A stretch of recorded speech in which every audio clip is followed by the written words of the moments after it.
Okay, we're back again doing some drawing of some lovely ladies with the princess kind of theme going on here. If you can see the title of the image, which I've started already, and I just wanted to sketch some stuff down to make sure I had something of an idea first. I actually went through maybe 3 or 4 different ideas before I settled on something. Let me see if I can center this a little bit better here. And it's a little lopsided, but we can work on that as time goes by. I'm not going to nitpick on.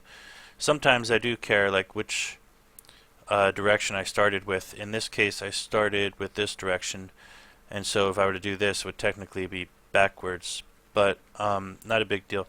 I'm just one of those people who needs to flip a little bit because I get a little lazy. My hand gets lazy, and I draw things a little lopsided sometimes. If it was on paper, then I just spin the paper, but what can you do? This is software.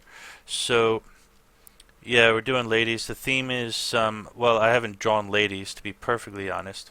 I just simply haven't done much with the female figure, not half as much as I should, and to keep that in practice, I wanted to do something with that. This is going to end up being a full-fledged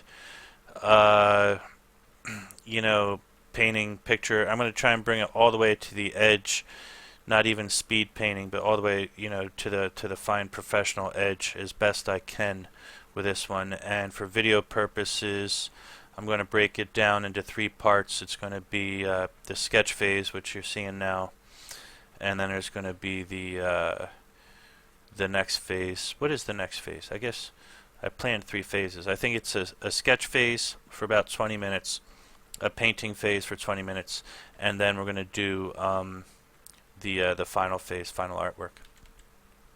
So a big part of this, I'm going to have to do some time lapse too. I'm trying to keep the videos down into 20-minute segments for now because, well, I just plan to do that. It's part of the idea to make the content presentable. I had a friend or two watch my videos, give some advice, and they said that they would just stop watching after 20 minutes. I also noticed that to be true in the statistics and stuff. So with that being the case, I mean, I like making longer videos personally, and I might do some more in the future. It's not like I'm doing some big, marketing sales program here. I like to keep it kind of free form. But the thing is, if nobody's going to be watching anyway, then it is a bit of a waste of time. So yeah, a lot of people don't have time for that full 1-hour experience. So yeah, that's that. And I'm excited this time to get this kind of done so I can move into this is going to be a new phase of video for me. As I had a chat with a friend, we help each other with our ideas sometimes, and he recommended that I do some things differently. Well, it's just kind of a group effort.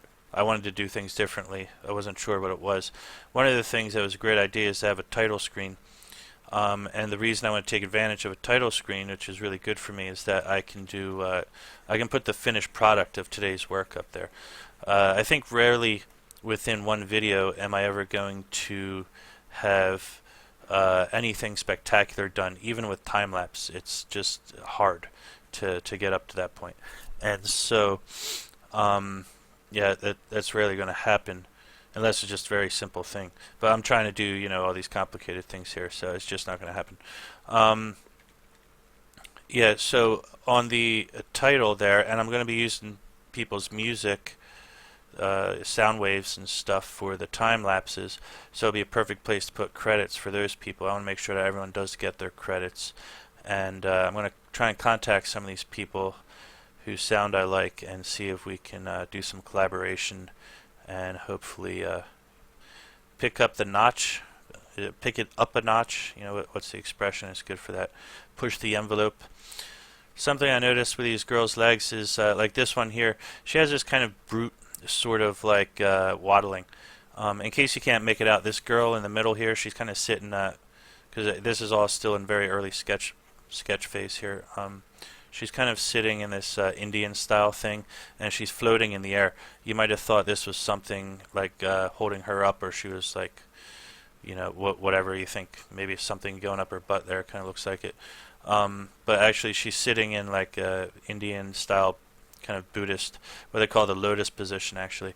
And so she's doing that and levitating, and these other girls are walking by her, and they're like holding her up with magic or whatever, kind of levitating. So the point with this is to bring out some sexuality in the characters. She's a princess, she wants to be pretty. It's going to be futuristic, and also there's going to be a background setting there. And I mean, that's basically the gist of it. I'm not sure of all the details, what's going on. And she's not any particular known character. I'm just making her up as I go along, all of them. And so what I was talking about with the legs here, to trying you know, I'm trying to maintain elegance and beauty, and take advantage of the, you know, the female form as much as I can to bring out something attractive. And so I don't know if you notice here, I'm going to leave it how it is, but this girl, her legs, even though her body has, I was trying as much as I could to bring out like sex appeal and things like that. And so I'm looking at things like, you know, making the hips curves, and you know, the subtlety of these the dimensions here, whereas the top of the body is a little bit leaner, and the midpoint where the hips are bigger, and the breasts and all these things. So a little bit of elegance. You notice her neck is quite skinny. But what was it? I'm sitting here looking at it, I'm like, why is it the legs? Or just something about the overall person, I couldn't tell what it was. Just looks kind of like she's lacking that sex appeal, that elegance or something. And then it dawned on me, it's the legs here. The way that she has this kind of, it's not to say a gap, but the way it looks like she could be walking with boots, the way that this leg is kind of coming out this way and that one's going that way. So I'm trying to fix that, but I'm going to keep her like that. It's okay. You know, sometimes that's more natural to get little things like that. I don't want everyone to look like a supermodel. But then I started thinking about supermodels, and I was like, oh wait, what would a model do? They would do something like this. This leg here, I'm going to do kind of like gesture drawing, will be going back, and this one would be coming forward more like this. And the reason for that, well, I don't know. Whoops, I got stuck in some kind of weird pen mode there. How'd that happen? Wow. Okay. But the reason for that, which, yeah, as I was about to say, I don't know what the reason is. But as far as I can say, what I know the reason is, to justify that is, if you notice, like supermodels, when they're walking down a catwalk or something, they'll put one leg in front of another. It's something that guys don't do, but girls will practice, I guess, sometimes. Is like they'll put one foot step right in front of the other one, instead of, you know, having the left leg on the left and the right leg on the right all the time. They'll kind of like walk a tightrope kind of thing. So they're walking on a line, keeping their feet on that line. And that, for whatever reason, brings out a little bit more elegance and I guess sex appeal. I'm not sure if that's exactly why they do that. You know, ask the supermodels. Maybe they don't even know. Maybe that's just how they're trained to do it. So maybe there is a reason for it. I'm sure it looks better. You can tell that much. So yeah, all that's going on, and you can see already when I did it with this girl over here, we have a little bit feeling of a bit more elegance, at least within the legs area. And what we're going to do about the body, I don't know. What do bodies do? Whereas, yeah, she has this kind of you know, spread leg. It's not to say spread leg. I'm trying to find a way. It's just like, you know, just walking more casually. This leg over here, that one over there. But over here we have the tightrope kind of thing going on. It brings out a bit more elegance. Can be used for men just as well too. It doesn't have to be solely for girls. When you get into art and comic books and stuff like that, these things, some of those gender specific things actually start to break down a little bit.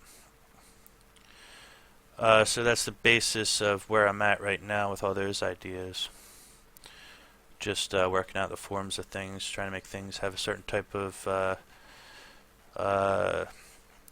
elegance to them, I guess, kind of the word. So she's wearing maybe like some kind of a sash or something, Indian style.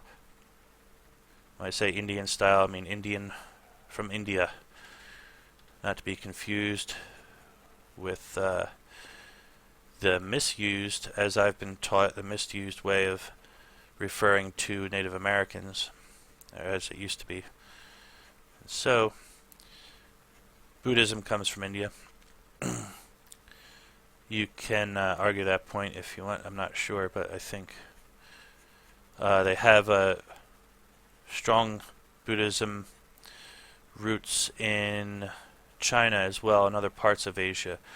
But as I've been told, the person who was like the founder of Buddha, or like the big Buddha guy in China, is a different guy who brought Buddhism from India to China.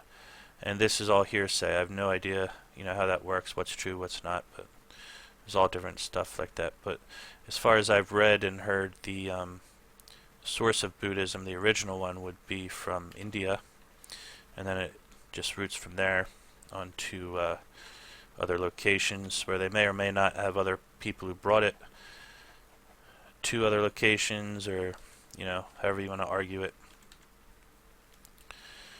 And then she ends up in Buddhist style. But this has nothing to do with India, or does it? Up to now it hasn't. She's just sitting like that, and she's floating, levitating down what we don't know yet, because I haven't gotten into the background. So there she is. And what I'm going to do now, because like I said, I'm trying to keep these videos short, at the very most half hour, and I have a tendency to babble easily a lot longer than that. I'm going to throw this into time lapse. What we're going to try and do is just that was the wrong one. This whole area here is going to become a little bit more polished off, and then I'm going to add a background layer, which I'll actually add right now. And in the background layer, if I can get it to move, yeah, back here. Why isn't that? Is that the background layer? Oh yeah, but you won't see the difference. I'll start adding around the background layer some kind of background, which I'm not 100% sure what it is. Anyway, let's just go into time lapse, and I'll see in it. Well, you'll see me continuously. I'll be back in a second talking about more stuff while after I time lapse this foreground thing. See you in a sec.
Okay, so I'm just jumping back into this. I guess you would have just finished watching a time lapse, and I am about a day later with a bit of a raspy voice. It's a bit early for me because I got totally distracted, and I don't even know why. I just yeah, had to get out of the house for a while, so that happened. I'm going to start working on the background layer, and let's see what we have here. I have various things to consider and discuss while I'm doing this. Where do I want the perspective to be? I kind of like that, just how I just did it. I almost want to keep that. Actually, yeah, let me see if I can put that line back. Where's redo? Can I redo line? Yeah. I'll add another layer, and which one was I on? Yeah. Okay, so I'm on this layer now, and what I'm doing right now is I'm considering the overall perspective. Where is it going to? This is kind of it's kind of imagine. I'm going to start by imagining that they're going through a hallway of sorts. Maybe the ceiling's quite high, and so this would be, you know, the ceiling up here. Maybe there's a corridor that happens right about there, so you can, you know, get a feeling of the perspective. Although I don't see this ending up as being a you know, indoors thing, I'm getting kind of a natural feel is starting to come out of it, because they got these like flower-like things on their heads. So, but I'm just trying to draw in some lines here. Look at the perspective, see how it feels. That feels like okay. The thing is, with the perspective, you can see here, you know, if I'm trying to, why is my pen like this? Can I get a bigger, yeah, thicker line? As you can see, everything, if the perspective is there, all these lines kind of come in and end up like right around her belly button, which I practically did on purpose, because it kind of makes her the center of attention, which is obviously what she is in this photo. However, is that necessary? Is that really what I'm going for when I could drop the perspective line down here? Which layer am I on? This one? And wait, I want this one on, that one off. Go here. Okay. So when I have the perspective line down here, what happens is we get kind of a different feeling. It's not to say that she's no longer the center of attention, but where should this line end up? Over here? Yeah, I don't know why that just felt right, but it's actually wrong. I should put it at the edge of the paper with the other one. Yeah. Okay, so it just gives a different. Well, first of all, which one of these is more plausible? If you look at where their feet are, I kind of feel like I'm on the wrong layer again. Okay. Yeah, I kind of feel like, you know, so you're looking down at the ground here, so it should go, ground should kind of go back like that into the distance. Doesn't mean the horizon can't end at that same point there. And with her, you see the distance from here to there. You also get kind of a feeling that, you know, a horizon about this point would work. Is that more plausible than this idea? Well, I feel like they both can work, because we don't necessarily have to be on a perfectly, you know, level plane area. They might, I could even have like a line right about here and have like a slope going in this, you know, downward direction. I'm not sure if drawing it like this helps at all, but yeah, that's a lot of scribbling. Get rid of some of that. But yeah, this I'm not necessarily going to draw them in a hallway. This could even be like ground that goes down this way, is basically what I'm trying to say. So I mean, I have excuses. I can take advantage of these different perspectives. I can do it either this way or choose to do it the other way. Which one is going to be more profitable? When I say profitable, how do I keep getting on the wrong layer? What I mean by profitable is, you know, not making money, but which one is going to give me a better experience in the end. And since I wanted to have more background, I'm kind of leaning this way.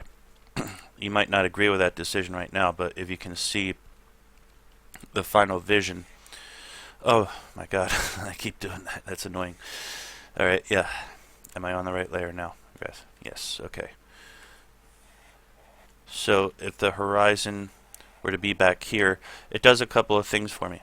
Number one, it shows clearly how she's levitating above the ground a bit more. It puts her up a little bit higher right above the horizon gives her that kind of height. If we have it when it's like this, let me make sure I'm on the right layer, and the horizon is dead center where she is, you don't really get as much of the majesty kind of feeling where she's above, right?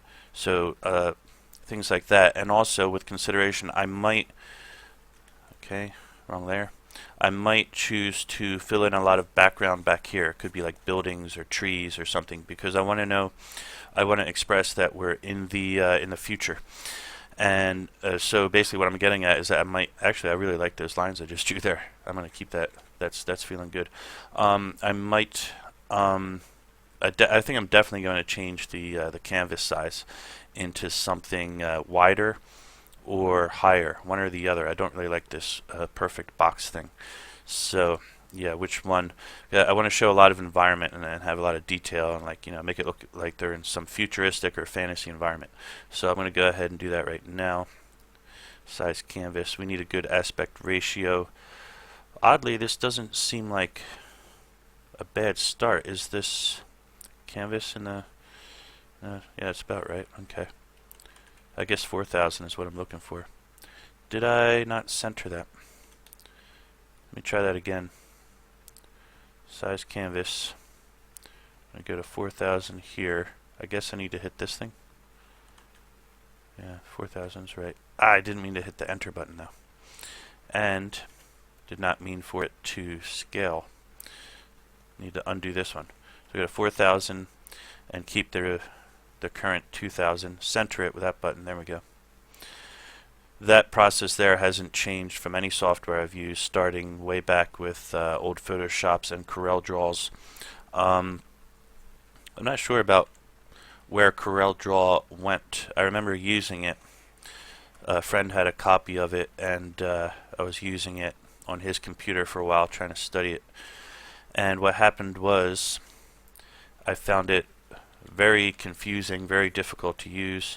Back then we only had the mouse. As far as I know, I mean, maybe in like big companies or something they'd have these drawing tablets, but I personally was not aware of them, hadn't even heard of them at the time. They became bigger a few years later. If I can remember, when did I start hearing everybody talk about it? It was late 90s, early 2000s. It was just about the year 2000. I remember I was doing a lot of reading on comics at the time, and a lot of people were talking about drawing comics using their Wacom tablets and the bamboo and everything. I think it was about the year 2000 that I just started hearing a lot. Just before that, airbrushing was a big thing, believe it or not. And computers weren't even necessarily, what do you call it, a household item. They were there, they were historically there, the technology was there, governments were using them, businesses were using them, but they weren't necessarily a household item. And let me erase some of these lines, I'm starting to get confused. So, before that, airbrushing was a big thing. I had done quite a bit of airbrushing. I airbrushed a guitar, I did like a poster kind of thing of a cheetah. I just played with it a lot. I did quite a few little poster-sized things on like cardboard or whatever I could get at the time. It was better to have Bristol board if you could get it, but it was a bit more expensive. People always complain when, back then, I guess when you're studying art, people would always talk about how expensive it is.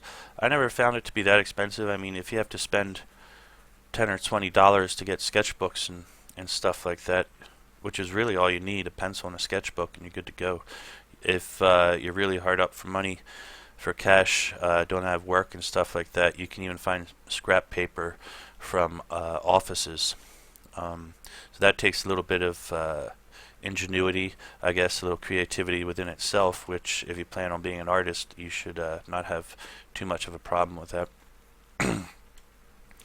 So I'm expressing roughly random different things in the background here. Could be buildings.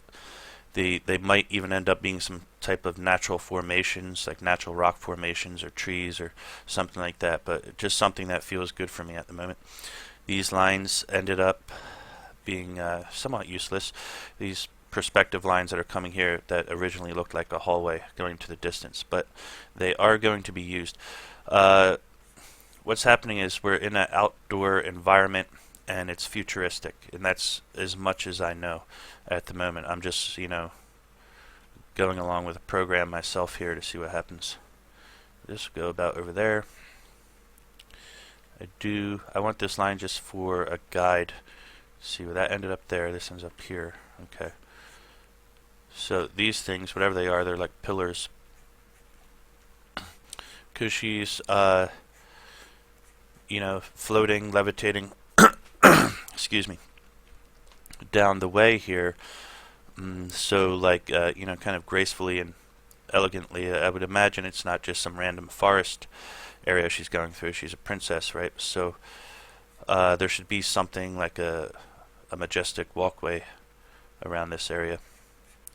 And I can just sketch it in like this with these pillars. Doesn't have to be perfect at this point. And this doesn't have to go all the way off into the distance. There could be something not so far behind.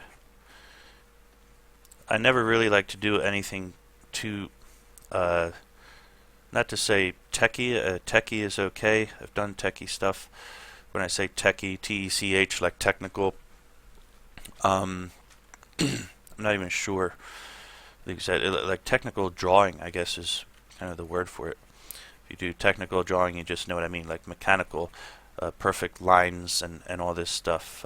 Some people draw these full city scenes with just, amazing precision and stuff like that, and I don't really like that. I like to be a little bit loose, and so when I have the choice, as I do now with this drawing, to just do things how I want, then what I normally choose to do is to just give things a bit of a more natural feel, so I don't have to. I just find it more interesting to do it that way, because you find all these little, happy accidents is actually a word that they use for it, where you're scribbling around and then you say, oh, that looks interesting, that reminds me of something, and then you just start drawing like that, just following, whatever you see. So this line here ended up not being needed at all. They are outdoors. The horizon line is way too thick at the moment, but it's a good guideline for me. And there's something over here, we don't know what it is. I just need some objects in these areas. So just to finish that thought, that's why I'm drawing these random things. Because you want to have, it helps to give a sense of depth and space and stuff. And also you might think, where are they coming from exactly? As she's, being paraded like this with her, I guess you'd actually call them like maidens, technically, is what they are. She's a princess, and she has these guides. Who knows, they might even be expert kung fu artists or something. And one thing I thought was funny is this girl over here, she ended up with kind of a moody face, and I decided to leave it like that just to give it some character. I don't want the girls to look like clones necessarily. This girl has a kind of a happy, cheery face, and that elegant figure. And this girl is a little more butchy, kind of a hardcore girl, and she walks with a little bit less of the that finesse, that elegance and stuff. So I thought that was good. I just thought that was interesting that they have some character like that. They can be unique.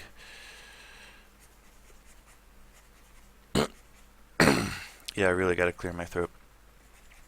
So, what I was just talking about a minute ago is, when I was talking about filling in this area here, and then I was about to say that I have some other ideas that I plan to use here, a certain kind of design thing, actually like a doodle. When I was sitting in school, kind of liked to doodle a lot, and there was a certain type of doodle that turned into a kind of design, a woven design pattern that I like, and I'm going to try and utilize that in this surreal or futuristic fantasy world that we have here as a design for the buildings. So that doodle became yeah, came to life, became something. It grew up and became a design. So if you like to doodle, keep doodling, because a lot will come out of that. Okay, I gotta take a break and have a sip of water. Check the time on my video, and I might go into time lapse. So yeah, actually now is the perfect time to go into time lapse. And I'll do that. What I'm going to do is just finish up the background the same way that I did, with the girls in the foreground here. Polish it up, clean it up, and then we'll, have another little chat, and I'll see what happens from there. Okay, so enjoy the time lapse. I'll be right back.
And we're back here, looking at the image with a background in it, not finished, but just there, that hopefully you can make out roughly what's going on. And I have a lot of thoughts about what can be added to this.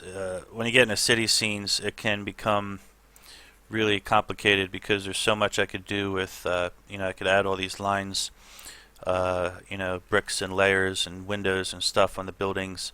I'd like to try to avoid that. I might make some suggestions of stuff. And keep in mind, this is actually heading towards being a painting. style. So for me to spend a lot of time, I mean, I want this to be finished, the sketch mode of it. I want it to be finished into like a nice line drawing at least, but at the same time I don't want to spend too much time on it because it's going to get painted over. The finished painting will not have line work on it at all. I'm going to take away the line work completely, and because there's a difference with like comic books and how they have line work and a digital painting, where the digital painting it's more like real life, where you don't see lines around people as they're walking around the streets and stuff, or whatever they're doing, and you don't see lines around buildings. You just see, the difference in color between things, and lighting and shading allows you to make out the depth of objects. So for me to spend too much time perfecting all of the line work would just end up being, not to say a waste of time. I can still keep the line drawing as a side apart. I can save that as a separate file and show it, display it separately. But I'm not sure if I really need to do that actually, so I might not. Yep, so that's about it. I'm going to continue to work on this until I feel happy with it. I have a lot of ideas about this walkway. I mean, it's relatively complete like this. I could put like bricks or something along the ground here, and that'll look cool and have a lot of perspective coming out and stuff like that. Maybe do some design in the bricks and do some design inside these pillars. Some thoughts I had were, for example, this building over here, which is not drawn out. I forgot a line here. Yep, just like that. This building here, if they were to walk back, I think just 10 or 20 paces, they'd be standing next to that building, and they'd be, let me get into the right tool here. If there was a person standing here, they'd probably be about that tall, which means this building, this little block size thing right there behind the pillar really wouldn't be big enough to have any kind of functional purpose for for people to go inside. The same is true for some of these other buildings back here. So what I might do is design them to kind of look like maybe there's some type of digital towers, or serve some kind of computing use or something like that. It would just be some fantasy world kind of objects there to fill in the space and look make the scene look full.